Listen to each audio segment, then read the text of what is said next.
Bueno, Jorge, yo no quería que llegara este día. Estamos en guerra y la guerra es la guerra. Estamos enfrentados. Tenemos que luchar. Bueno, sí, así que yo particularmente no voy a tener ninguna... No sé para empezar por qué estamos hablando, si estamos en guerra. No sé. Las acciones se mira, hacen y se ven en el no, campo de no, batalla. no, mira, es en señal de la amistad, del respeto que nos tenemos, que antes de matarte, porque eso es lo que voy a hacer, antes de destruirte, te estoy hablando, dirigiendo unas últimas palabras. Es guerra, no tengo ningún remordimiento en acabar contigo. Y bueno, yo no voy a dejar que tú hagas lo mismo conmigo, así que estamos enfrentados, somos enemigos. Está bien. ¿Está bien? Aceptado el reto. Bueno, uy, cuidado con la bomba. Bueno, pues entonces vas a ver, ahora con mi cañoncito voy a destruir a tu soldadito. Pues estamos jugando Risk. Sí. Estamos en guerra, pues estamos en guerra. Estamos en guerra. Ahora sí voy a saltar de acá, mira, del norte de África al Perú. Ya está, te gané. Moriste. Es que no has visto todavía la contraofensiva que estoy preparando. ¡Ja! ¡Ja! Que tus espías no tienen ni idea de la contraofensiva que estoy preparando y que te va a dejar en franco ridículo. Así que prepárate. Eso espero, porque si no, papelón para ti, ¿eh? Comenzamos.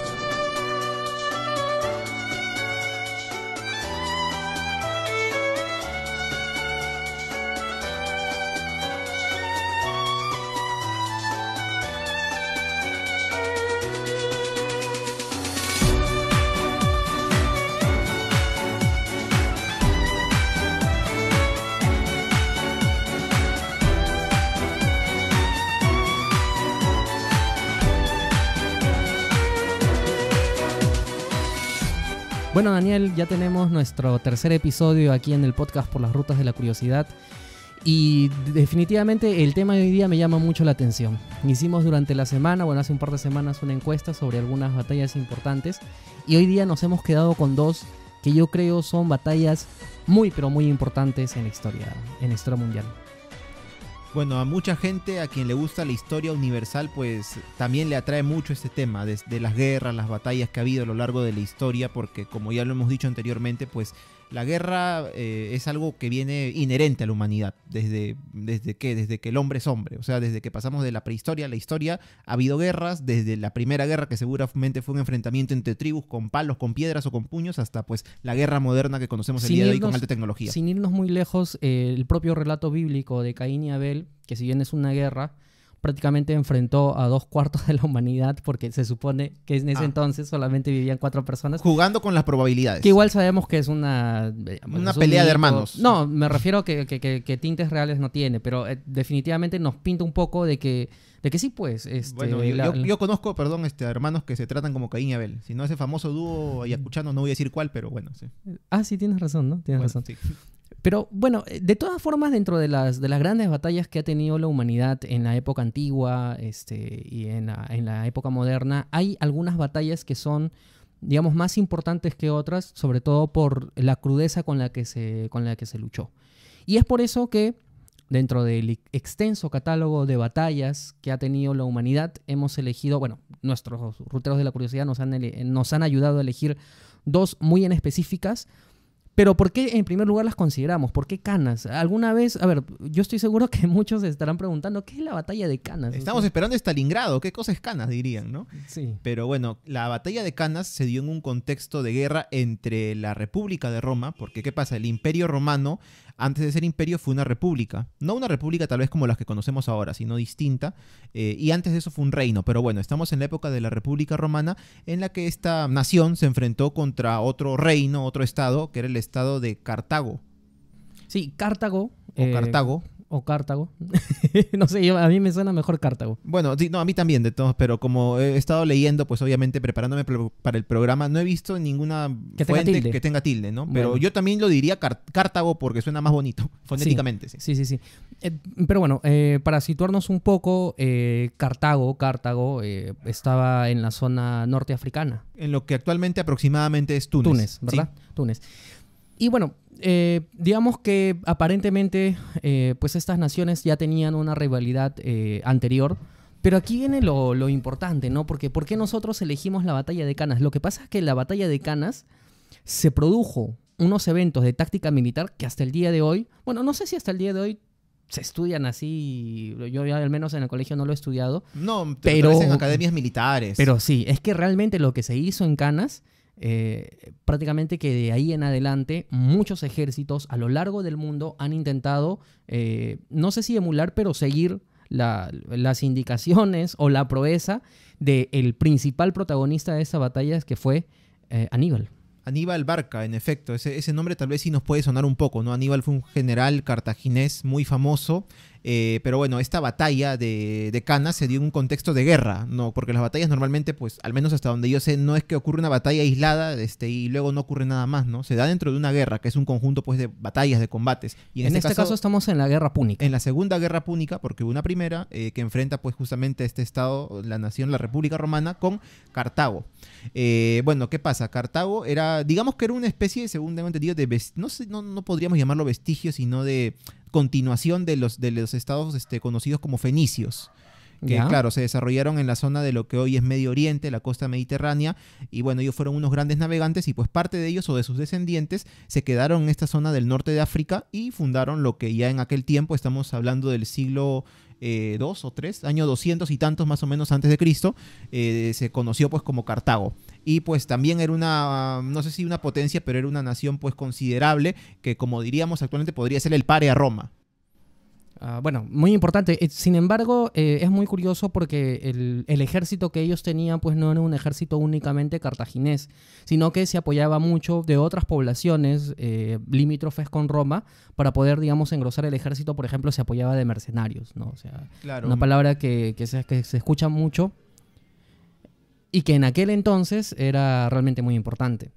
Y así se componía pues su ejército. Incluso habían algunos famosos, una especie de, no sé si de batallón o de grupo, que eran los honderos baleares. Por ejemplo. ¿No? Honderos baleares que tienen un prestigio ganado por la precisión con la que manejaban sus ondas.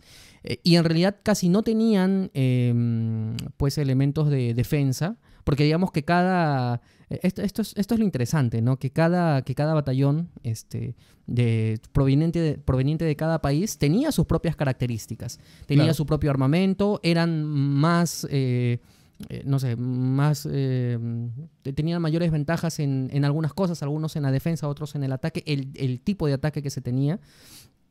Y por eso te decía, hablando un poco de los honderos baleares, pero también era importante la caballería. Claro, es que justo lo que mencionas, haciendo un poco un paréntesis, Jorge, es el tema de que algunas naciones, sobre todo en la antigüedad, o mejor dicho, en la antigüedad exclusivamente, tal vez hasta en la época medieval, tenían esta fama, ¿no? Por ejemplo, de los ingleses hasta la Edad Media, famosos que eran sus arqueros, por ejemplo, ¿no? Claro. En el caso, por ejemplo, no sé, de las falanges macedónicas, ¿no? De Alejandro Magno, la infantería. Claro. En la Edad Media, pues los franceses, perdón, para terminar, la caballería, ¿no? En el caso no sé de los chancas en realidad, bueno, ahí en los ejércitos obviamente de la América precolombina que habían, arqueros, infantería, pero en el caso de los incas, pues me parece que también atacaban con ondas, así como estos honderos baleares, ¿no? Por ejemplo. Sí. Que además demuestra un poco que digamos que en la América precolombina todavía, cuando llegan los españoles acá a América, pues ya llegaron con la pólvora descubierta, y acá todavía no estábamos en una época casi como la edad antigua europea, a nivel de tecnología militar, ¿no? Y además que en realidad en cada población tenía su propia forma de ver la guerra. No es lo mismo, como pasó en la conquista americana, los pueblos amerindios veían la guerra de una forma distinta a como la veían los españoles. Entonces, para los pueblos indígenas, ganar una guerra era tomar prisioneros, ¿no? Es decir, ganar sí por la fuerza, ganar la batalla, tomar prisioneros y hacer a esos prisioneros esclavos. Pero Europa, que venía con una tradición de siglos de batallas, en realidad era muerte. Era muerte, entonces, dar muerte al adversario. Es distinto. Pero bueno, volviendo a Canas. Y además que nos estamos yendo súper atrás, porque Canas en primer lugar está en Italia. Las ruinas, porque claro, actualmente era una ciudad que actualmente me parece ya no existe, pero está ahí pues el sitio arqueológico que se encuentra más o menos al sur de Italia.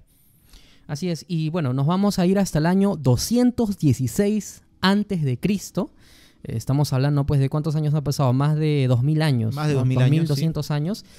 Y nos vamos a encontrar aquí porque, bueno, tú ya lo has dicho, estábamos en el contexto de la Segunda Guerra Púnica. ¿Por qué Guerra Púnica? Bueno, porque el batallón o el ejército púnico era justamente el ejército cartaginés. Digamos que era otro gentilicio con el que se podía conocer, seguramente.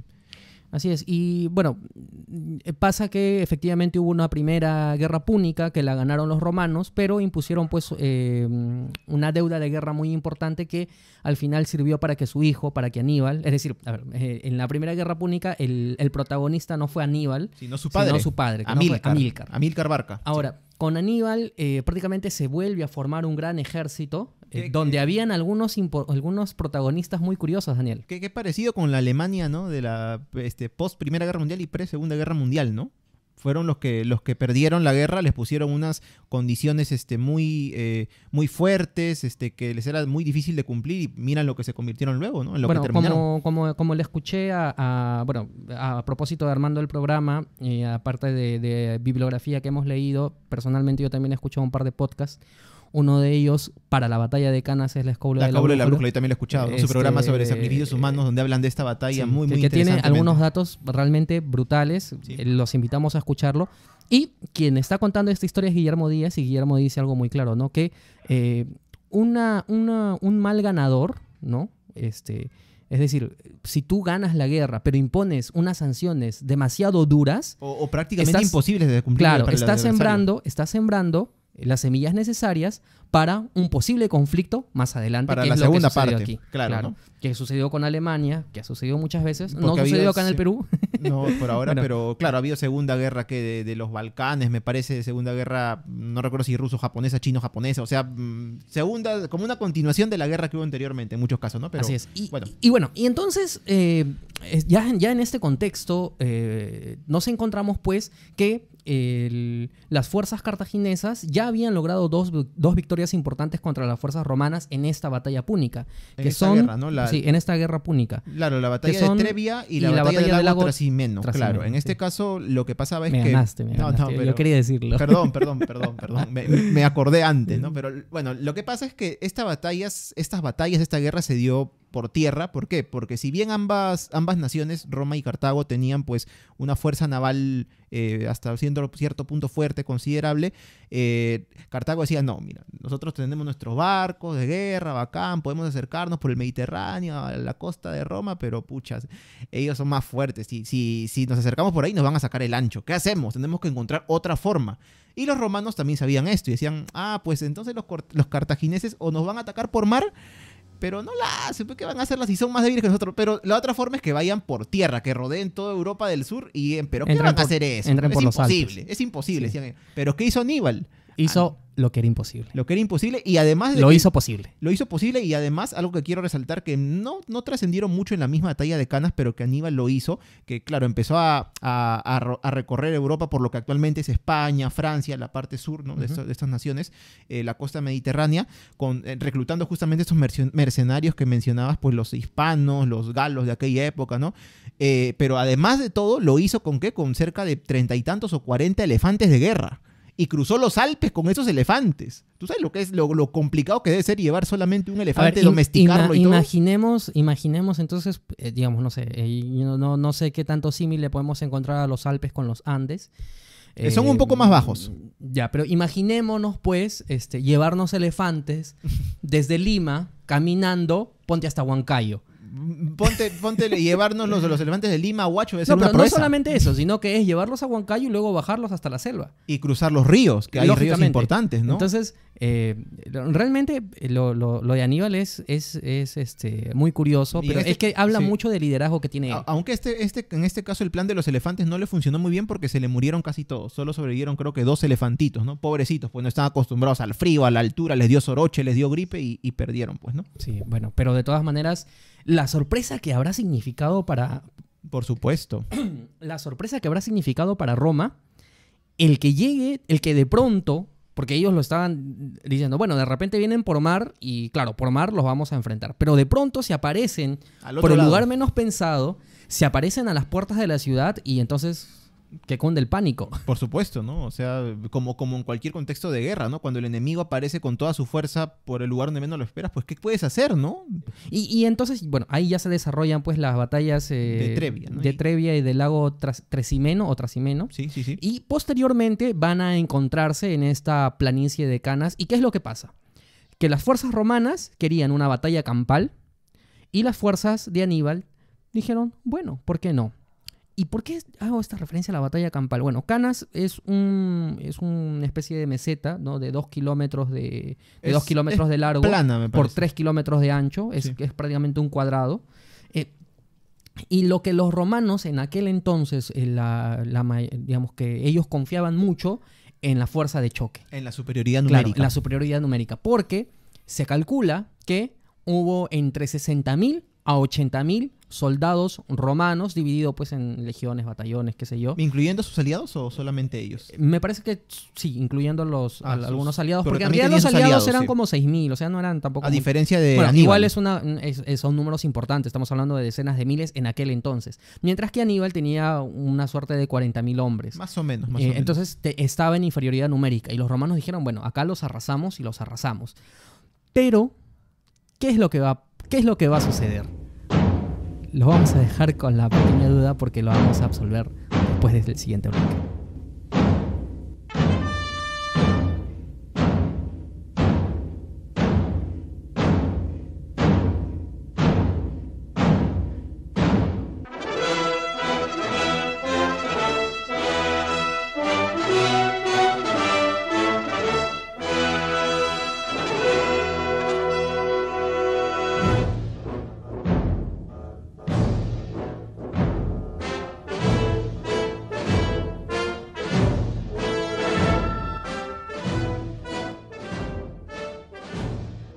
Vamos a hacer un pequeño ejercicio antes de adentrarnos ahora sí en la batalla de Canas. Imaginémonos... ¿Qué planchas, ranas? No, un ejercicio mental en este caso. Ya, vamos a ver, quienes vivimos en Lima o de repente en la costa del Perú, o tal vez de América en general, imaginémonos un día de verano muy caluroso en que tenemos que ir a trabajar como casi siempre, con toda nuestra ropa formal, nuestra camisa, Con la botones hasta corbata, la cuello, camisa y el terno. saco, ¿no? Y O el saco. el traje, como le dicen en algunos lugares. Ya, imaginémonos caminando así en Lima o de repente los ruteros que viven en Piura con mucha más razón. Sí. Qué tremendo, ¿no? Ahora, imaginémonos lo mismo, pero a campo abierto, con unas ropas un poco más gruesas, que son aquellas que protegen durante una batalla, durante una pelea, y aparte llevando algunos implementos como una espada, una lanza, una jabalina, que claro. pesan pues, ¿qué? Un Más de escudo. 5 o 10 kilos, ¿no? Un escudo, claro. el casco. Todo eso en el calor del verano, casi a mediodía. En un lugar además terroso, es decir, que levanta polvo. Y justamente, qué coincidencia, los días anteriores, imaginemos que nos cortaron el suministro de agua. La noche anterior, o el día anterior. Ya no había río, ya no había agua, No no había había agua que tomar. No. Pues en esas circunstancias, romanos y cartagineses se enfrentaron en la batalla de Canas. Como habíamos mencionado en el bloque anterior, Roma quería una batalla a campo abierto, confiada en sus números, ¿no? Ellos decían, bueno, tenemos mayor cantidad de hombres, tenemos cerca de, bueno, se estima hoy en día, porque los números siempre en este tipo de conflictos no son claros, En la ¿no? antigüedad nunca van a quedar claros. Sí. Se estima pues que sea entre 60.000 y 80.000. Bueno, lo cierto es que ellos Estamos en mancha, lo vamos a se ganar. confiaron y formaron su división de tal manera en la que pusieron, a los costados pusieron, es cierto, la caballería, y al centro pusieron la infantería más importante, es decir, la infantería de peso, la que dijeron con la fuerza de ellos lo ganamos. La fuerza de choque. En contraparte, el genial Aníbal va a hacer una disposición de sus tropas un tanto distinta. No las va a colocar en un solo bloque, sino va a hacer bloques escalonados, ¿no? Va a ir cierta parte de la infantería por delante y luego como una especie de escalera va a ir bajando también infantería, es decir, soldados, y van a ir a los costados pero hacia abajo. Lo va a colocar y a los costados también va a poner pues la caballería. La caballería también, Claro, ¿no? entonces, ¿cuál es el asunto aquí? Que los romanos empiezan a empujar, ¿no? A empujar a la infantería cartaginesa. Claro, ¿no? Los empujan con todo. Y claro, el general seguro obviamente había dicho, vamos a sacarles el ancho y al que no se fría conmigo. Sí. Pero lo cierto es que aquí empiezan a hacer los movimientos. Lo que pasa es que, a diferencia de Roma, en el ejército cartaginés había mucha variedad. Es decir, estaban los galos, estaban los hispanos. Y los honderos, por estaban ejemplo. los honderos, estaban los propios cartagineses, estaban los mercenarios. Y Aníbal era muy consciente de la fortaleza de cada uno de ellos.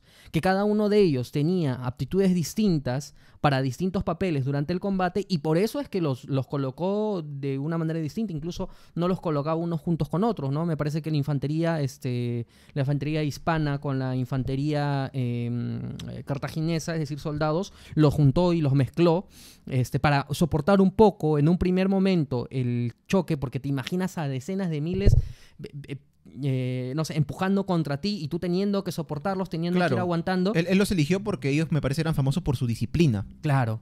Y claro, es que es importante la disciplina porque, o sea, estamos hablando de una batalla brutal y estamos hablando pues de sangre, no sé, de que te ataquen, que te atraviesen el cuerpo con una espada, o sea, claro, ¿quién no querría salir huyendo de una circunstancia que tienes que tener una mentalidad pero brutal para Daniel, para la cantidad de personas que vienen contra ti a por modo supuesto, de estampida por supuesto. Y hay que aguantarlos, pero la manera en la que había dispuesto el ejército Aníbal hacía que los romanos empezaron a avanzar, es decir, sí empezaron a avanzar y ellos empezaban como que a retroceder. Pareciera que los cartagineses le estaban dando espacio y se estaban dejando ganar. En realidad la parte central del ejército cartaginés era la que estaba retrocediendo, pero los romanos no se daban cuenta que los flancos cartagineses se mantenían en su posición. Claro.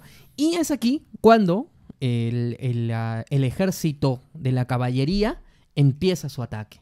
Empieza su ataque y empieza un ataque con todo por uno de los flancos. Los cartagineses hacia los romanos. Claro. Entonces, o sea, él lo que hace, la formación, digamos, para ponerlo un poco más gráfico, de Aníbal era una media luna. Gráfico dentro de lo que el podcast puede. Sí, porque puede, ¿no? es un poco complicado. Sí. Entonces era una media luna. Y cuando los romanos empiezan a avanzar, esta media luna deja la curvatura y se va convirtiendo en una línea. Pero como los flancos, a su vez, que estaban atrás, empiezan a atacar por los lados del ejército romano, entonces se produce un movimiento de tenazas.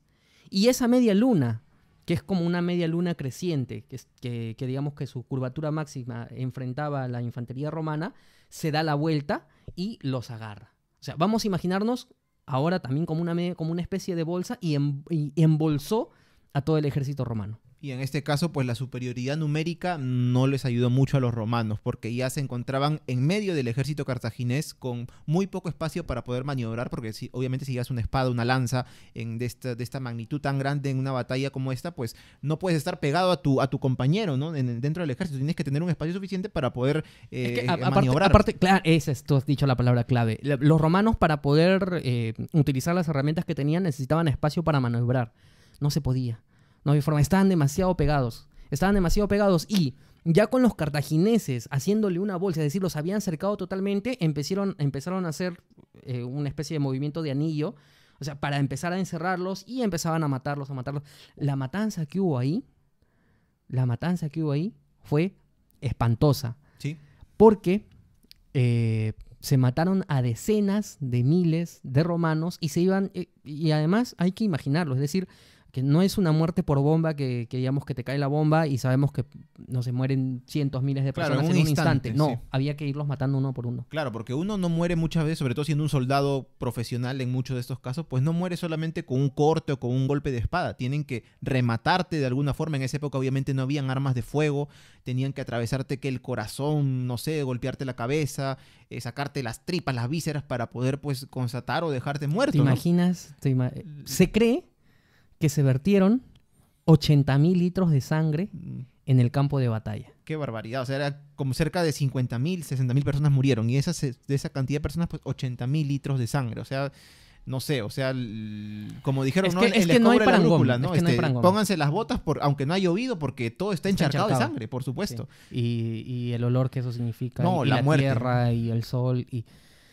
Es que realmente es increíble, es brutal. O sea, yo realmente intento encontrarle alguna, no sé, algún símil en algo más gráfico que tengamos algo cercano y la verdad es que no lo encuentro. No lo hay, o sea, incluso esta batalla fue una de las más sangrientas de la historia en general hasta bien entrada la Edad Media, hasta la Edad Moderna, pues, ¿no? Ya después, pues, obviamente, ya vinieron conflictos de mayor magnitud, otro tipo de armas que ya murieron mucha más gente, pero esta fue una de las más sangrientas. No fue el peor desastre militar de Roma. No. Hubo otro peor por la cantidad de muertos, es decir.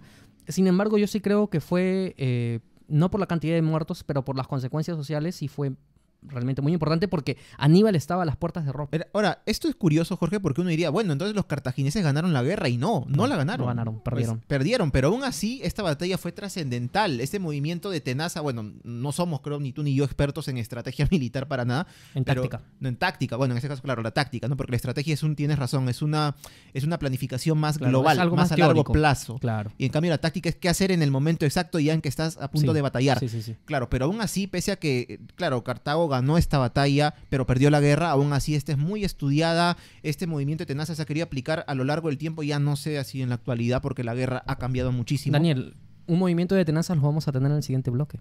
Bien, entonces dejamos este bloque. Pero antes de terminar, solamente quería dar el siguiente dato que producto pues de esta de lo desastroso que resultó para Roma este conflicto, en Roma se realizó el último sacrificio humano oficial como nación. Sí. Y entonces eligieron a parejas de griegos, a parejas de galos, y los sacrificaron como una especie de honor a los dioses. Sacrificio oficial. Oh. Oficial.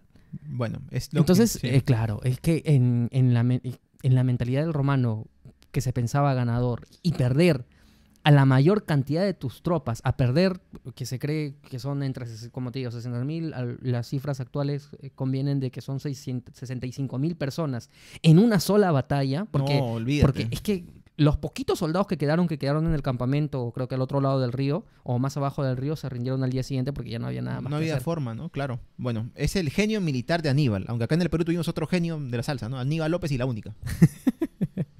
Bien, entonces, de movimientos de pinzas. Vamos a otro movimiento de pinzas, pero muchísimos siglos después. En la Segunda Guerra Mundial. JB Design es tu mejor opción en diseño gráfico y diagramación. Te asesoramos para realizar tus flyers, logos, banners, brochures, revistas, diagramación de libros y diseño para redes sociales, siempre con profesionalismo y rapidez. Contáctanos al WhatsApp 926-895-048 o búscanos en Facebook como JB Design, Diseño y Diagramación. Y bueno, estamos en Rusia, estamos en Stalingrado gracias al auspicio de JB Design. Él nos pagó los pasajes a Stalingrado. Gracias, Jonathan, por tu auspicio. La verdad es que... La próxima por avión, Jonathan, no por tierra. Sí, ya ha sido un poco cansado. Un poco cansado. Felizmente que me traje una casaquita que me habían regalado, que mi papá la compró en Huancayo. Bueno, dice 3 plumón, creo. Más bien. También. Pero bueno, igual ya saben que toda esta segunda temporada pues está diseñada, la imagen del programa y de los distintos episodios está diseñada pues por JB Design, un trabajo realmente muy profesional el que hace Jonathan, y ya saben que pueden contactar con él en sus redes sociales para cualquier trabajo que ustedes deseen. Así es, lo recomendamos. Y bueno, Daniel, tú lo has dicho, en Stalingrado, que no siempre fue Stalingrado. No, ha tenido 3 nombres. Pero hemos retrocedido en el tiempo. Porque no solamente nos hemos desplazado a Stalingrado, sino que también hemos retrocedido en el tiempo. Estamos en 1942. Cuando mi abuelita era joven todavía. Pero bueno, claro, es que esta época de los años 40, la Segunda Guerra Mundial, muchos de nuestros abuelos, los cuales, bueno, no todos, pero algunos tal vez viven, las sabían, ¿no? Se enteran de ella a través de los periódicos, de las noticias. Recuerdo que mi abuelita me contaba que en su tiempo era muy famoso el Heil Hitler, por ejemplo. Acá en el Perú, se conocía de esto. Pero bueno, estamos en este año 1942. En Ecuador hubo una historia nazi. O sea, en Ecuador hubo algunas implicaciones nazis en plena Segunda Guerra Mundial. Qué interesante. Da para conversar. Dejo ahí el datito para trabajarlo de repente en algún próximo programa. Eso se llama homework, ¿no? Tarea para la casa. Sí. Bueno, volvamos entonces a Stalingrado. Bueno, por sí la Segunda Guerra Mundial fue atroz. O sea, hablar de la Segunda Guerra Mundial es hablar hablando del peor conflicto en la historia de la humanidad. Sí, es decir, las batallas que se sucedieron y los bombardeos que se sucedieron y la cantidad de crímenes de guerras que se cometieron. Y ojo, te estoy hablando solamente, dejando de lado el tema de los campos de concentración. O sea, los campos de concentración... Yo lo he escuchado y comparto la idea de que probablemente hayan existido de todas maneras, pese a que si hubo Segunda Guerra Mundial o no. Uh-huh. O sea, no fue un crimen de guerra, fue un crimen. No, me refiero a de que, o sea, así no haya habido Segunda Guerra Mundial, o sea, igual iban a haber Los campos de nazis lo hubieran concentración. implementado. De todas maneras. Pues o sea, sí, su ideología o sea, era la que mandaba que no hicieran es que eso. los campos de concentración haya sido una etapa más de la Segunda Guerra Mundial. No fue una sino que- consecuencia. Sí, no. Ujú. Pero bueno, pero crímenes de guerra, es decir, y además No, en sí. cada frente fueron frentes brutales, lo que se vivió, por ejemplo, en el frente oriental. Uy, la verdad es que... No hablamos del frente de la guerra en el Pacífico, por ejemplo, Por con eso, Japón y China, sí, ¿no? sí, O es sea, que es- Pero hoy día nos vamos a concentrar en el frente de la Europa del Este, porque un año antes Hitler había comenzado la Operación Barbarroja. así es. Hitler tenía en mente, prácticamente desde antes que iniciara la Segunda Guerra Mundial, ocupar toda la zona de Europa del Este, ¿no? Incluida Rusia. O sea, se iba a meter con el bravo del barrio, ¿no? Algo así, ¿no? Al menos en tamaño. Porque claro, su ideología era que no, que los alemanes necesitamos el espacio vital para poder sobrevivir y tenemos que colonizar esta zona. Y entonces, ¿cómo tenemos que hacer? Pues invadirlo, ¿no? Y entonces fue así que Hitler intentó primero invadir y llegó prácticamente, ya lo dijimos creo que en nuestro programa de la Segunda Guerra Mundial, llegó a las puertas de Moscú, se quedó a 20 kilómetros, algo así, muy, muy cerca. Pero pues a pesar de todo, ellos no pudieron ingresar allí y claro que muchos generales de Hitler pensaban, bueno, ya lo intentamos, no se puede, lo mejor tal vez es retroceder. Pero Hitler, ¿qué pasó? Hasta se dice que les resondró, no, ustedes no saben de economía de guerra, tenemos que irnos entonces al sur, al Cáucaso, la zona limítrofe entre Rusia y las actuales naciones de Georgia, En la Azerbaiyán, zona de Armenia. Bakú. Claro, ¿no? Bakú es la capital de Azerbaiyán. Bueno, tenemos que ir ahí porque están los pozos petrolíferos que utilizan los soviéticos para poder abastecer su ejército, su maquinaria de guerra. Tenemos que invadirlo, cortarles ese suministro y con eso, pues, cañón, vamos a quedar nosotros vencedores porque ellos no van a tener cómo luchar contra nosotros. Mira, hasta cierto punto yo no creo que haya sido No, un pensamiento errado. No, está O sea, bien. me parece Hasta que ahí, bien. hasta ahí está bien. Lo que pasa es que, claro, Bien para él, ¿no? Bien más para- allá del pequeño mapa de risk que tenemos aquí en la mesa, Sí. que, bueno, No lo podemos utilizar No, porque no. estamos hablando. Es claro, es audio. un poco difícil, pero lo que pasa es que cuando se empiezan a hacer estas operaciones, se empiezan a planificar para tomar el Cáucaso, pues se dan cuenta de que en el camino al sur había una población, una ciudad que se llamaba Stalingrado. Una ciudad grande, importante. Una ciudad grande, muy importante, porque Stalingrado en ese entonces era una de las ciudades más modernas de la Unión Soviética. No por gusto tenía el nombre de su dictador o de su gobernante, que era Stalin. Stalin, por supuesto. Y para Stalin, pues Stalingrado era su niña bonita. Claro, ¿no? Sí, no, de verdad. Y era su Es mi niña bonita. niña bonita, porque- con su carita de rosa, ¿no? Sí, porque además era una ciudad industrial, Sí. tenía fábricas muy importantes. Tenía astilleros, tenía claro, a Stalingrado se encuentra a orillas del río Volga. Y el río Volga es como hay una canción, ¿no? Dice Volga, Volga, nuestro río y madre, una canción en rusa, en Rusia. No la conocía. No, es una canción que utilizamos en uno de nuestros programas anteriores, un biografiando, me parece. Esa que canta todo el ejército ¿El- rojo. ¿El de Rasputín? No sé si en el Rasputín o en algún otro. De repente el de la primera astronauta rusa. De repente, no recuerdo, pero en un programa claro relacionado a Rusia pusimos esta canción que tú la escuchas, oye, y como ponen en los comentarios de YouTube, y gente de Estados Unidos, ¿ah? Oye, cómo los nazis no hubieran sentido miedo al escuchar a toda esta gente gritando y cantando esto, ¿no? Se te eriza la piel, ¿no? Sientes esas, no sé, un ansia como de Sí, pelear, ¿no? pero digamos que, bueno, pedirle humanidad a los ejércitos en aquel entonces... no, claro. Lo vemos de otra perspectiva en la sí, que no vimos la guerra. no, Pero bueno, no, obviamente, volviendo obviamente. ¿no? a la canción esta dice el Volga, nuestro río y madre, porque el Volga es el río más grande de Rusia, ¿no? Y también el río más grande de Europa. O sea, claro, escuchamos que Europa está el río Danubio, ¿no? Que atraviesa muchos países, es uno de El los más Danubio azul. importantes. También no le dicen el Danubio azul por el baile. Pero el Volga es un río que al Danubio lo deja como un riachuelo, como una quebradita. O sea, el Volga es un río, inmenso. Es un río muy ancho. No, según he leído, claro, Tiene la 2 zona de kilómetros, Stalingrado, creo. No, kilómetro y un medio. kilómetro y medio, y en la zona más ancha, 5 kilómetros. Algo así, bueno. De ancho. De ancho, o sea, O sea, imagínate. para cruzar de un lado al otro. Claro, y aparte en este tiempo, no sé ahora, no he visto un mapa actual de Stalingrado, que actualmente ya no se llama así, sino Volgogrado. Claro. Sí. Bueno, está el Google Maps.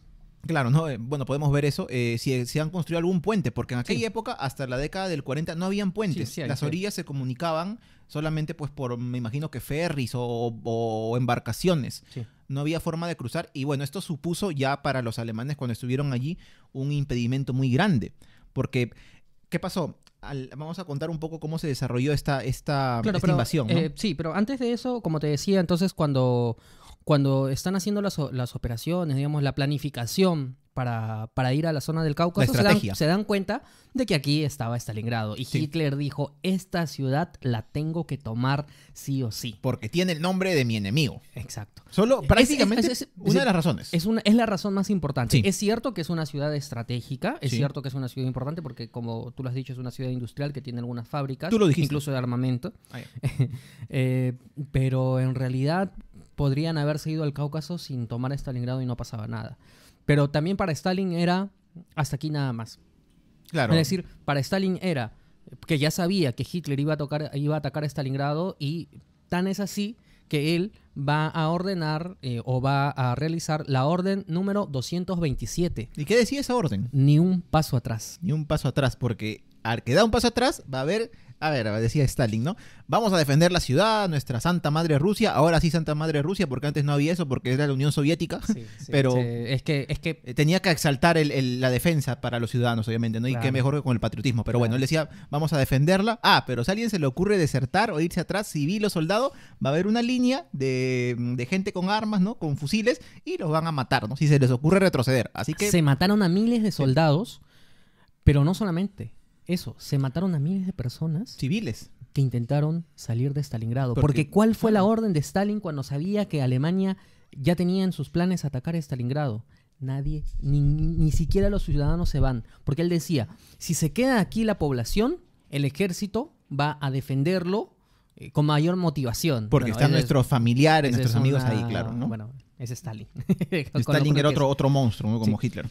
Bueno, hay que decir de todas formas que Stalingrado es una ciudad más o menos grande, no es un pueblo pequeño. No tan grande como Moscú, tal vez, pero es una ciudad importante. Es una ciudad importante. Y es así que el 23 de agosto de 1942 se va a iniciar la Operación Azul. Y la Operación Azul pues va a estar dirigida por el general Paulus, a mando del Sexto Ejército apoyado por el Cuarto Ejército Panzer. Bueno, tú sabes pues que Alemania era famosa por su Blitzkrieg, ¿no? Pero antes de entrar La guerra siquiera relámpago. la infantería o los Panzer, es decir, los tanques, Los tanques. se va a iniciar un bombardeo, ¿no? La Luftwaffe. La Luftwaffe.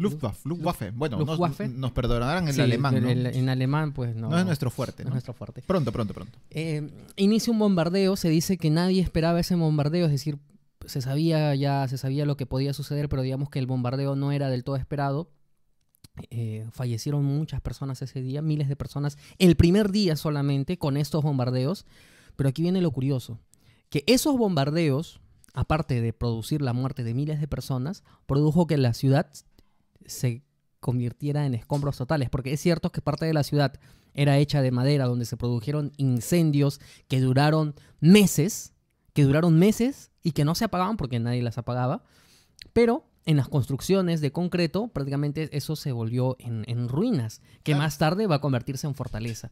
Y es ahí cuando recién entra el ejército alemán, La pero infantería. claro, la infantería alemana, pero va a encontrar resistencia en el ejército rojo, que es el ejército soviético. Lo increíble sí. es, Daniel, disculpa que te corte, Dímelo. que cuando entra en la parte, porque lo primero que toca el ejército alemán, el ejército nazi, es la parte norte de la ciudad, se da cuenta que ahí están implementando defensas antiaéreas y artillería operado por mujeres.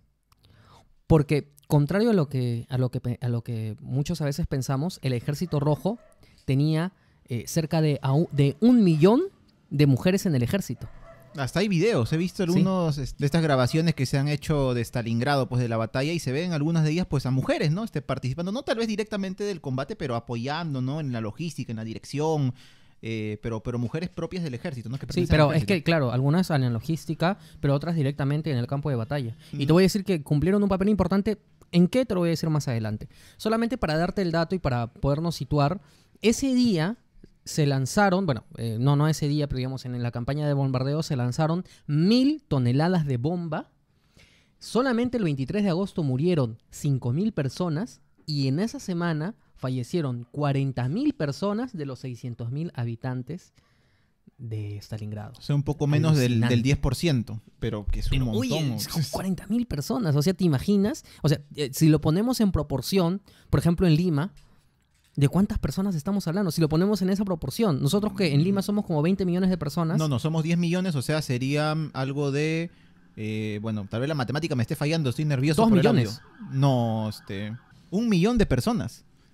Claro, 1 millón de personas, porque es el 10%, la décima parte, un poco menos de 1 millón de personas. O sea, desaparece la población de San Juan del Urigancho aproximadamente. Sí, y todo escombros, y todo incendio. Claro, ¿no? Y realmente es brutal, ¿no? Es que claro, son los bombardeos de la Segunda Guerra Mundial, ¿no? Pero Que bueno, partes. aquí viene el punto, Casi ¿no? todas partes. Porque, es decir, bueno, los alemanes, el ejército nazi quiere entrar, pero digamos que la ciudad se había convertido en escombros, entonces ya el cuarto ejército Panzer no puede maniobrar, los tanques no pueden maniobrar, y empiezan a encontrar mucha resistencia rusa. Ahora, aquí hay un punto importante, ¿no?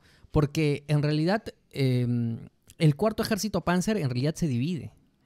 Se divide porque hay parte que se... O sea, lo que pasa es que cuando se inicia todo este movimiento de la Operación Azul, una parte atacan a Stalingrado para tomarla, que se pensó que se iba a tomar en un par de semanas, y otra parte se va a la zona del Cáucaso.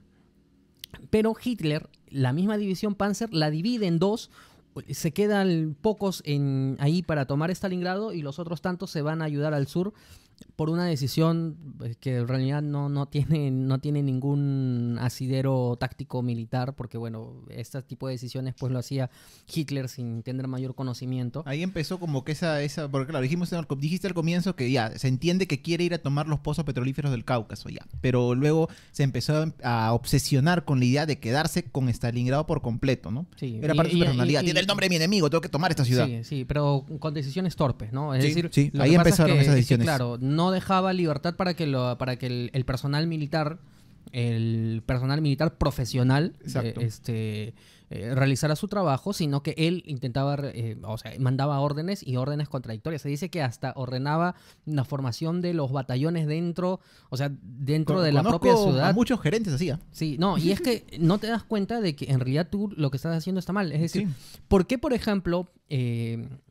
Rommel en África con las Afrika Korps hizo movimientos realmente increíbles y victorias muy importantes en África? Porque Hitler le dio libertad. Le dio libertad, o sea, lo tenía totalmente descuidado, no le decía nada. Y claro, un militar que se mueve con libertad hace maravillas. Me imagino, tal vez me equivoco, claro, corrígeme tal vez, es lo que pasó con la Unión Soviética misma, ¿no? En la Segunda Guerra Mundial con Stalin. Él no era tan metido, al menos que yo sepa, en este tema de estrategia, táctica, diseñar él mismo, vamos a movernos acá. Al principio sí. Pero claro, ya después no. Sí, pero después no. Se dio cuenta que no era lo que le convenía. Sí. Y empieza a darle mayor confianza a militares que realmente prueban su valía. Pero bueno. Volvamos a Stalingrado. El problema de Stalingrado pues es que ahora tenemos una ciudad hecha escombros. Claro, y estamos en agosto del año 42. O sea, todavía hace su calor, ¿no? Porque como dicen, la calor, que no está bien, pero la calor en Rusia. Sí está bien. La calor, bueno. Sí. Mira, y hablaremos de lexicografía otro día. Pero bueno, y el calor, bueno, en Rusia, en esta época en realidad, y es el sur de Rusia, no estamos hablando de Siberia o la parte norte, el calor es fuerte. Es fuerte. Estamos en agosto todavía, verano en el hemisferio norte. Así es. Y el punto aquí es que para tomar Stalingrado las cosas no eran tan fáciles. Aquí es que pese a lo que creían los alemanes, claro, que iba a ser fácil. Aquí es que entra a tallar la personalidad de Chuikov, ¿no? Que va a hacerse cargo de las operaciones de Stalingrado. Uno de los generales soviéticos. Claro. Y cuando llega, pues él solamente encuentra menos de 20.000 hombres y 60 tanques. Pero así, con todo, organiza una defensa. Y aquí se va a producir lo que en Alemania se conoce como la... Rattenkrieg. Exacto. ¿Qué significa? La guerra de ratas. Que suena fuerte en realidad, ¿no? Suena fuerte, pero describe un poco las condiciones en las que se luchaba. Porque aquí se luchó, eso es una especie de batalla urbana, de batalla sucia, se luchaba calle por calle, casa por casa. Quienes hemos jugado el Call of Duty, nos imaginamos que era algo totalmente distinto para la Wehrmacht, que no estaba preparado para eso. Claro que no. Porque, o sea, ¿cuál era el punto de ellos? Era bombardeos, tanques. Y la Blitzkrieg, ¿no? Acercarse y arrasar con todo lo que pueda. Arrasar con todo. No pero ir en estas circunstancias casa. ya no se podía. Los tanques ya no podían avanzar porque por las circunstancias era imposible. Y la resistencia que encontraron porque... Y además, y esto es lo increíble, se cree que en Stalingrado fallecían al día cerca de 3.000 soldados al día. Soldados, ¿ah? No civiles. Al día, no, soldados. Es decir, cada día se iba llevando nuevos batallones y morían. Es que era brutal. Realmente estamos hablando de... Es la batalla más sangrienta de la historia, es lo que te iba a decir. Estamos hablando, claro, de la Segunda Guerra Mundial, que fue el conflicto más grande a escala mundial en la historia de la humanidad, pero justo la batalla de Stalingrado ha sido la peor batalla, pues la más sangrienta justamente porque no se sabe exactamente cuánta gente murió, pero se sabe que murieron millones de personas. cerca de 2 millones. Y hay que tener en cuenta también que ya en este... En total. Sí, en total, civiles y soldados. Pero tengamos en cuenta que ya en la Segunda Guerra Mundial, a diferencia de las batallas más conocidas en la historia en general, que de repente pueden ser las batallas antiguas o medievales, las batallas duraban semanas o meses.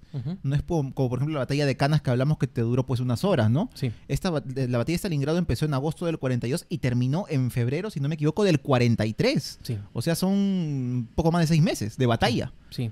Porque era todos los días. Era una Era cosa todos que los no días. había descanso, no No podías había ni dormir descanso. tranquilo, no podías hacer nada. Las Wehrmacht, ¿no? Las Wehrmacht. Wehrmacht. Perdón, las Luftwaffe, La Fuerza Aérea. claro, iba bombardeando todos los días, iba bombardeando en la noche, no daba para descansar nada y al día siguiente había que luchar y era una cosa brutal, No era sé, todos claro. los días y era... Yo les recomiendo, por ejemplo, hay una historia muy interesante que no la voy a contar en estos momentos, pero que la busquen, la dejamos como tarea, que es la historia de la casa de Pavlov. No, profesor, más tarea, no, te van a decir. Sí, es una historia muy, muy interesante. Que nos demuestra justamente, pues, bueno, sé de lo que hablas, nos demuestra justamente ese concepto de la guerra casa por casa, ¿no? Puerta a puerta, o sea... Sí, literal. Sí, literal. Y aquí hay una cosa importante, ¿no? Aquí se empiezan a hacer importante el papel de los francotiradores. Y yo te decía que había un papel reservado, no reservado, pero que cumplieron algunas mujeres en el Ejército Rojo. Y es que muchas mujeres del Ejército Rojo se dedicaban a la tarea de francotirador. Ah, mira. Y digamos que eran, bueno, especialistas, tú sabes que hay que mantener la paciencia, tener mucha precisión y pues lo hacían. Y lo hacían bien. Es que claro, seguramente pues Stalin, así como se dio cuenta de que tenía que dejarle o darle más libertad a los generales porque seguramente sabían más que él, pues dijo, oye, si estamos defendiendo esta ciudad o qué sé yo, pues tenemos que usar todo lo que tengamos a la mano y por qué no hacer distinción entre hombres y mujeres. Vamos todos, ¿no? Vamos a como cuando mandan al arquero a cabecear al último minuto. Todos vamos a defender. Sí, y bueno, tú te imaginas además lo difícil que debe haber sido, es decir...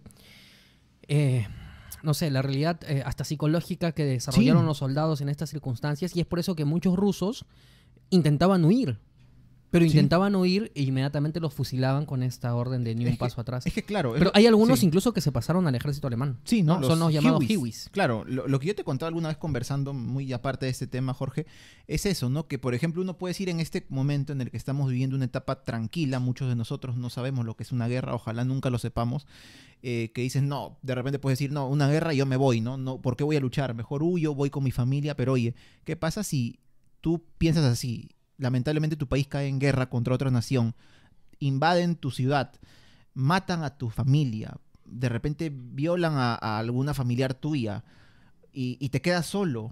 ¿Y qué dices? O sea, no creo que alguien se quede tan tranquilo. Es natural que surja rabia, surja ira dentro de sí mismo y diga, oye, no, tengo que luchar, ¿no? O sea, si no es por mi patria, al menos por lo que me han hecho.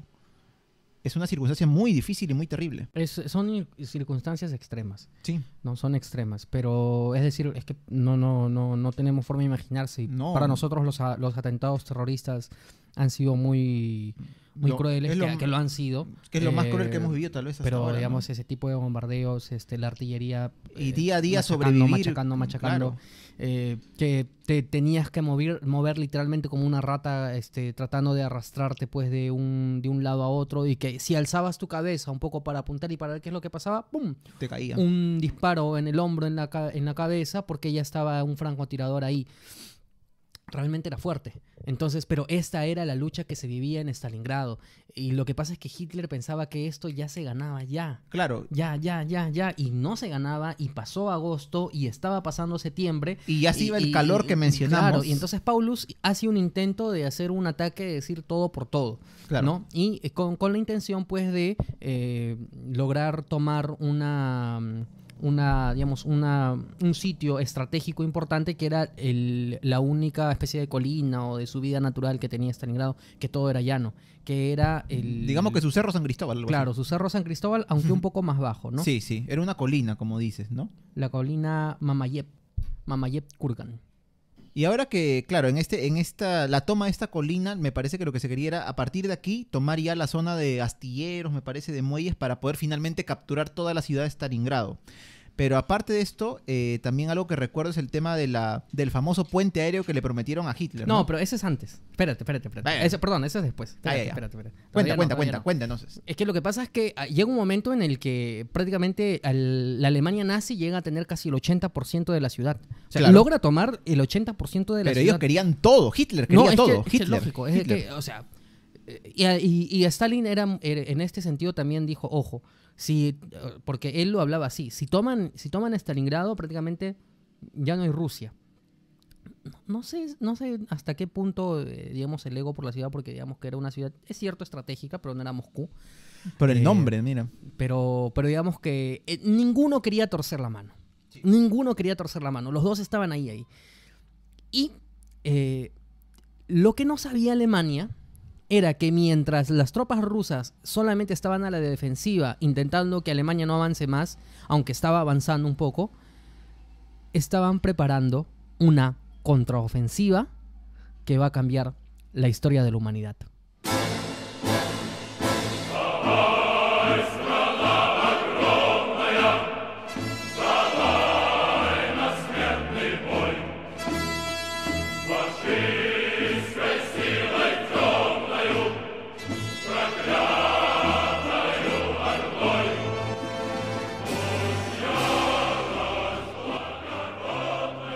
El ejército alemán, el ejército nazi, la Wehrmacht, era inmenso. Tenía, me parece que más de 1 millón o algo de 3 millones, si no me equivoco, de efectivos. Pero pasaba el millón. Era un montón en general. No los que estaban en Stalingrado, sino los que estaban distribuidos por todos los frentes.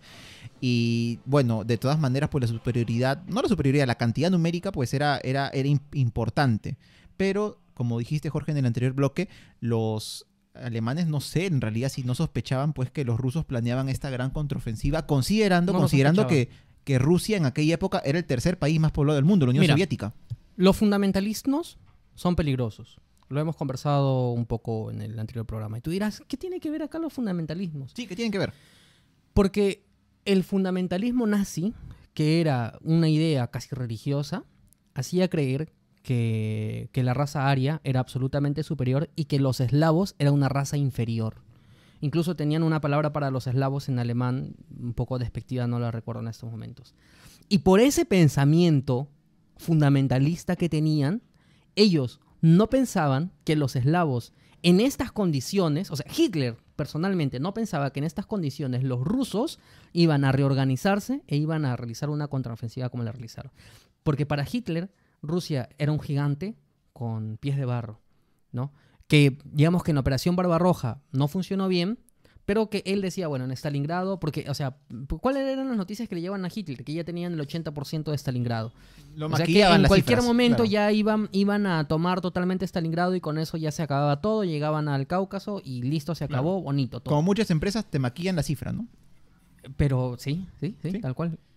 Y sin embargo no era así, porque Stalin muy inteligentemente reorganiza el ejército, reorganiza sus fuerzas armadas y hace trabajar a Rusia a todo dar, con todos los recursos disponibles. Y se realiza una contraofensiva. Tan es así que el 19 de noviembre de 1942 inicia la Operación Urano. ¿Qué significaba la Operación Urano? Significaba el contraataque del ejército ruso. Pero aquí, hablando de pinzas, te decía, aquí se produce algo importante. Que las fuerzas más importantes alemanas estaban en el centro de Stalingrado. Sí. Y quienes estaban defendiendo los flancos, por eso es que es importante defender los flancos, no era el propio ejército nazi, sino era ejércitos aliados. Entre ellos estaban italianos y rumanos. Y los rumanos no tenían la suficiente disciplina. No eran tan profesionales y de hecho no tenían el mejor equipo posible. ¿Y qué es lo que pasa? Que se produce una contraofensiva sobre los flancos y en apenas 4 días el ejército ruso, el ejército soviético, tanto por el flanco derecho como por el flanco izquierdo, avanzan de tal forma que se van a encontrar 4 días después, en un movimiento de pinzas o de tenaza, formando una bolsa y encerrando a todos los alemanes. O sea, si está bien dicho, los centraron. No. Claro, es que no, era una cosa impresionante. O sea, nadie lo podía imaginar. No, como dices, pues seguramente, no seguramente, los alemanes subestimaron pues a los soviéticos. Ahora un dato curioso un poco acá es que claro, era el ejército soviético y el ejército rojo, pero me parece que para esa época, como ya empezaba a hacer frío, noviembre, ellos utilizaban un uniforme completamente blanco. Ujú. Así que un poco curioso, ¿no? Que el ejército rojo es un uniforme blanco. Pero aparte de esto, justo haciendo hincapié nuevamente en el tema del clima, como los alemanes pensaban pues que Stalingrado lo tomamos, pero así, ¿no? Refestejando, lo vamos a hacer rápido. No pensaron que iban a pasar tantos meses, que iba a llegar el otoño y finalmente el invierno. Y pues aparte de todas las penurias que tenían que sufrir los alemanes día a día, atacando casa por casa en la guerra, no tenían ropa adecuada. Se morían, se pelaban de frío, porque ahí las temperaturas llegan a 15, 20 grados bajo cero. Hasta 30. Hasta 30, o sea, Juliaca nos queda chico. Sí, bueno, las condiciones en las que estuvieron realmente fueron brutales, ¿no? Porque el frío ruso, bueno... Es el frío es ruso. el frío ruso. Es el frío ruso. El general invierno, El como señor le frío. llaman. Claro. Sí. Que digamos que no es que termina derrotando a Alemania en sí mismo en la Operación Barbarroja. No, Pero pero es un factor es importante. un factor importante. Ahora en Stalingrado, O sea, sí. el propio Paulus ya tenía esta disentería. Para que veas. Y entonces, bueno, el tema aquí es que Paulus se encuentra en una disyuntiva. ¿Qué hacer? Porque en estos 4 días, cuando se dan cuenta de la contraofensiva rusa, que además empiezan a ir con todos con tanques, creo que todos son tanques T-034. Bueno, es que la cantidad también de gente, de soldados, pues como te dije, no entiendo cómo los alemanes no pensaron, oye, estamos luchando contra la tercera nación más poblada del mundo, van a tener que sacar soldados en algún momento. O sea, no todos están en Stalingrado. Fueron 3.500 cañones soviéticos los que se dispararon en los flancos. Y aquí viene, pues, por ejemplo, el papel importante de estos camioncitos, que son los Katyusha, ¿no? Los camioncitos de guerra. El famoso órgano de Stalin. ¿Qué es eso? Y es por el sonido. Ya. Es por el sonido que causa al dispararse los Que Katyusha. suena como piano, ¿qué cosa?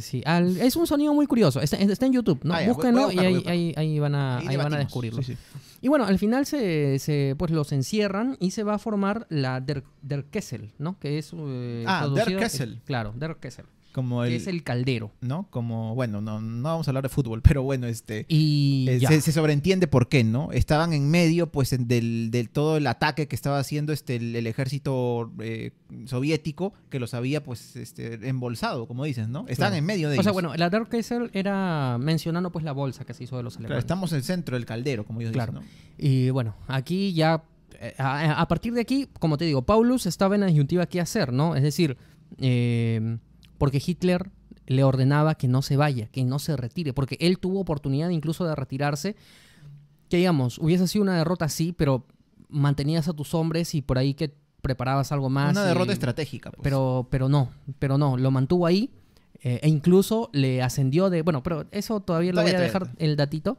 Y es que el punto es que aquí sí viene el dato que tú querías soltar, porque Goering, el hombre, el más de las fuerzas... El men de la Luftwaffe. De las fuerzas aéreas alemanas.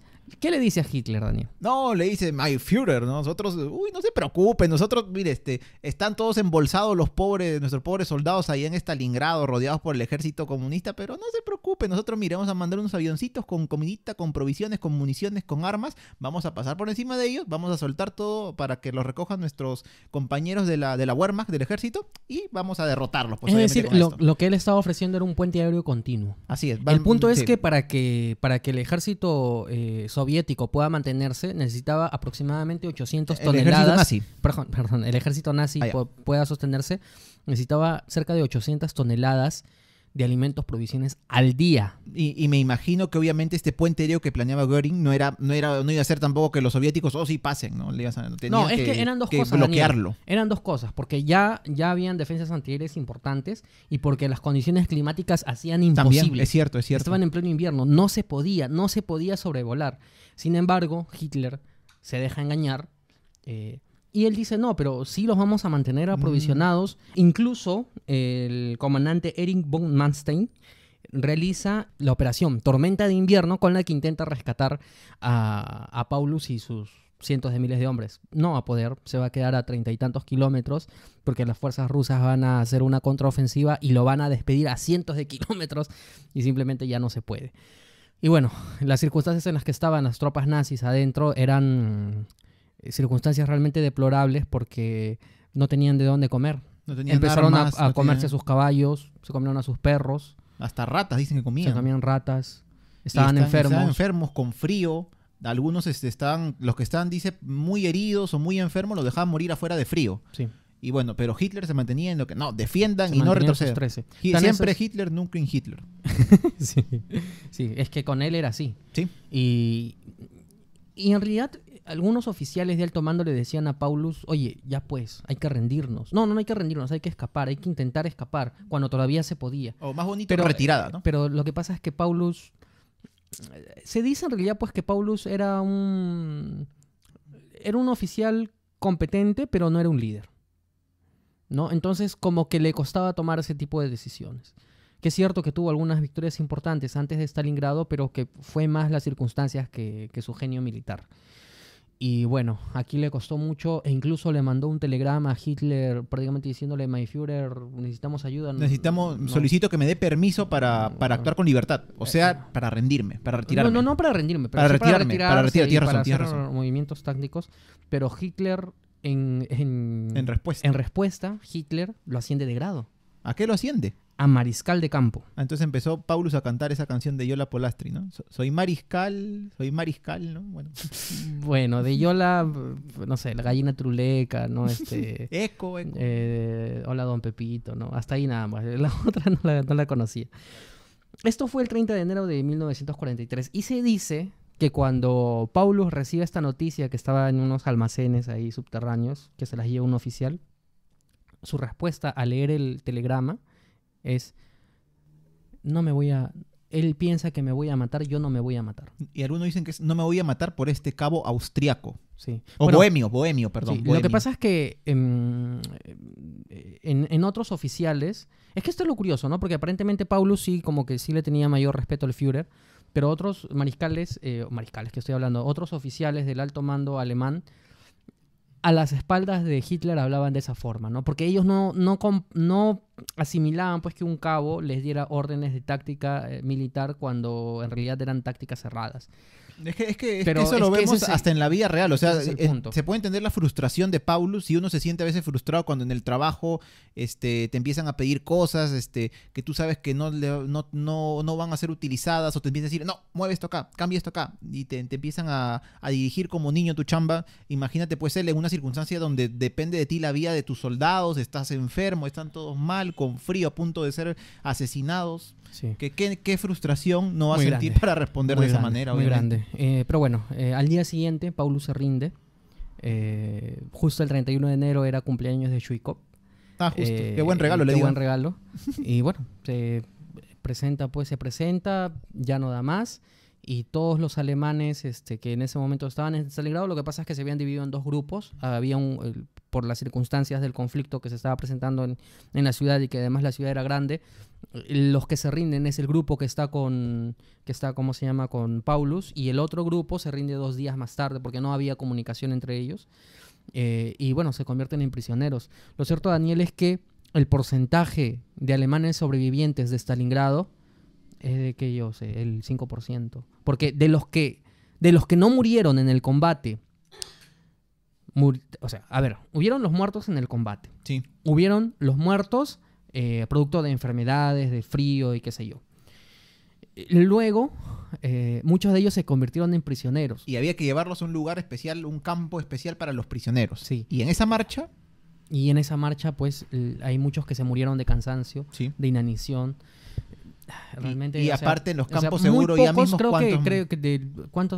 creo que ese día llegaron a capturar a 250.000 alemanes, creo, algo por ahí, no tengo el dato exacto. Llegaron, creo que... Pero de ellos, 10 años más tarde, en el 55 o 56, se fueron liberados cerca de 4.000. 5.000, 4.000, ¿no? O sea, te imaginas, no es nada, ¿no? Comparado en proporción a lo que llegó Stalingrado, a quienes terminaron incluso la guerra muertos de frío, de hambre y todo, pero no es nada, ¿no? O sea, es realmente, con eso nos damos cuenta de la batalla más sangrienta que ha habido, ¿no? Y estamos ahorita hablando solamente del lado de las muertes del lado alemán, que del lado soviético, pues, bueno, ya le dijimos antes, hubo muertes por doquier, ¿no? Civiles, militares, eran millones también. Se calcula, sí, pues, como te dije, que son... En toda la guerra. Aprox 2 millones en la batalla.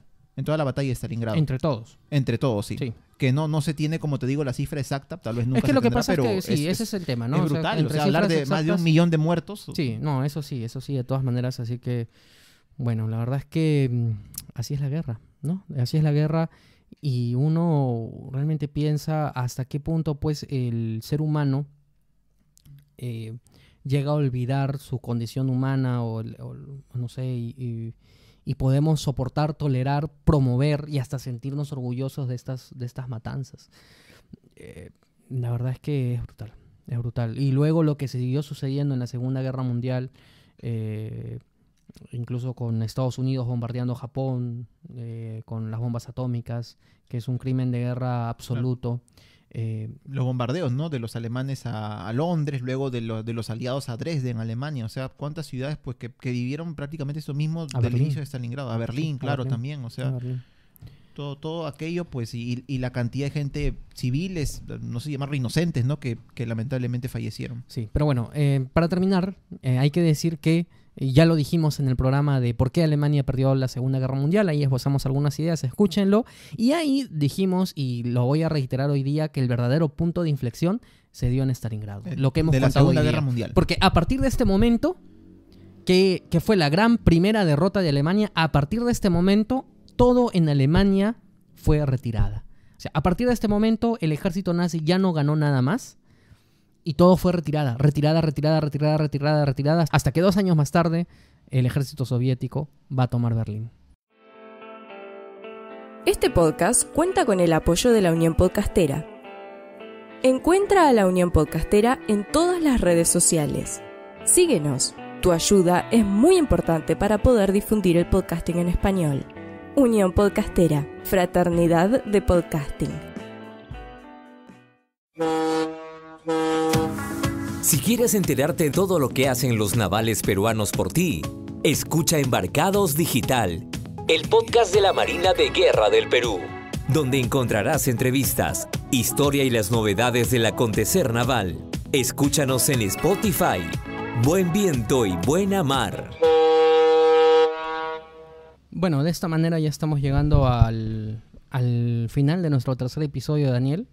La verdad es que, bueno, hemos hecho una visita y hemos contado un poco de qué se trata estas dos batallas sangrientas. Hemos dado un gran salto en la historia, ¿no? Del Hemos año dado- 216 a.C. al 1942. Sí, bueno, es la ventaja, ¿no? Es la ventaja de subirse a la combi por las rutas de la curiosidad. Podemos viajar en el tiempo y en el espacio, a donde querramos. Así que próximamente, de repente por ahí hacemos un programa desde Marte o desde la Luna. Bueno, desde Marte, no desde sábado que se graba, ¿no? Pero Así que yo creo que ha estado bien. Esperamos los comentarios de ustedes. claro. Y si les ha gustado el podcast de hoy día, pues no duden en compartirlo, porque de esa manera vamos a ganar visibilidad y nos va a ayudar a nosotros también a poder seguir realizando contenido, que lo hacemos siempre con mucho cariño, intentando, ¿no? Ambientar estas rutas de la curiosidad y conocer siempre un poquito más de historia. Así es, haciéndolo lo más ameno posible, con todo gusto y todo cariño para los ruteros de la curiosidad y para todos quienes nos escuchen. Y bueno, Jorge, ¿tenemos algún saludo, alguna recomendación de repente? Sí, bueno, yo quería decir de que el episodio anterior tuvo una muy buena recepción, así que la verdad es que me alegro mucho de que haya sido así. Todo, claro, está gracias a nuestros invitados y un tema muy importante del que se habló sobre la homosexualidad para escépticos. Así es. Y de hecho yo, bueno, que solo compartir este contenido lo compartí en un grupo de Facebook y la cantidad de comentarios no tan bonitos que recibí, es un síntoma, ¿no? Es un síntoma, desafortunadamente para mal. Pero bueno, es que yo creo que con programas como los que hicimos la semana pasada ayuda un poco a visibilizar el tema y a llamar a la conciencia, ¿no? Veamos las cosas siempre con perspectiva, con objetividad Y con respeto. y no con fundamentalismo, ¿no? Porque los fundamentalismos y el pensar que tengo la verdad absoluta siempre es peligroso. Y no sé, para estas personas que han dedicado hasta insultos, realmente espero que estas personas pues que sus hijos no sean homosexuales, bisexuales o lesbianas. ¿Y por qué lo estoy diciendo? Porque no quiero imaginar las condiciones de represión en la que van a crecer estos niños al ver que sus padres pues son homofóbicos. Sería muy triste, de verdad. Pero bueno, como te dije, ¿no? Esperamos pues que esto los ayude a concientizarse un poco, aunque mi opinión es que mucha de esta gente pues lo tiene tan interiorizado que a lo mucho lo que le podemos pedir es, oye, ya no te gusta esto, no compartes, no lo toleras, guarda respeto, pues, porque nadie se está metiendo contigo ni nadie te está haciendo ninguna clase de daño, ¿no? Pero bueno, justo hablando de este episodio, quería mandar un saludo a los chicos pues, de Sin Closet Podcast, a Álvaro y a Giancarlo. Justo había escuchado su episodio, su último capítulo acerca de las relaciones a distancia. Bueno, no puedo evitar, ellos mismos lo dijeron, decir pues esta musiquita que pusieron, están serruchando a Gisela, creo, ¿no? Pero muy, muy bonito episodio, ¿no? Se aprende mucho siempre, ¿no? De estas circunstancias de la vida, pues en este caso las relaciones a distancia, ¿no? Sí, y bueno, yo quiero recomendar, bueno, aparte de los saludos de siempre a nuestros amigos podcaster, ya saben, si quieren que su podcast salga como cuña en nuestro episodio, así como los que hemos escuchado el día de hoy, escríbanos al correo por inbox. El correo es por lasrutasdelacuriosidad@gmail.com o por inbox en Facebook o en Instagram o donde quieran contactarnos. Y bueno, nos mandan el audio y nosotros lo colocamos porque estamos para apoyarnos. Bueno, hablando de recomendaciones, mis 2 recomendaciones del día de hoy se van a España, porque parte del material del que hemos hablado, personalmente yo lo he recogido, aparte de las lecturas, de 2 podcasts, que es Histocast, en su episodio de la batalla de Stalingrado, que si quieren más datos váyanse ahí porque son 4 horas de un episodio en donde hay datos pero a granel. La manera en la que ellos lo desarrollan es como arroz a granel. Es de verdad increíble. Y por otro lado está el programa de la escóbula de la brújula. Claro, el programa podcast, Sacrificios Humanos. En el programa Sacrificios muy Humanos. Muy bueno, sí. Ahí también hablan acerca de la batalla de Stalingrado, de la cual hemos comentado. Y bueno, la batalla de Canas. Perdón, la batalla de Canas, ¿no? Sí. Que, bueno, el crononauta Guillermo Díaz pues da muchos alcances acerca de la misma, ¿no? Y siempre como al estilo pues de la escóbula de la brújula, ¿no? Sí, que bueno, igual... Les recomendamos escucharlo, sí. Inspiración. Así es. Bien, Daniel, nos encontramos entonces la próxima semana, no sin antes comentarle a nuestros ruteros dónde nos pueden encontrar en redes sociales. Pueden encontrarnos en Facebook y en Instagram como Por las Rutas de la Curiosidad y en Twitter como @porlasrutas1. Y pueden escuchar este episodio, también los de la primera temporada, en las principales plataformas de audio, de escucha de podcast, Spotify, iVoox, Apple Podcast y otras más. Y también nos encuentran nosotros en nuestras redes personales. Yo soy Jorge Juárez y a mí en Twitter me encuentran como @jcoco2515. Y a Daniel lo encuentran en Twitter también como Daniel Tucto y como @datransporter con D, datransporter _abajo. Así es, nos encontramos la próxima semana en la edición navideña de Por las Rutas de la Curiosidad. Chau.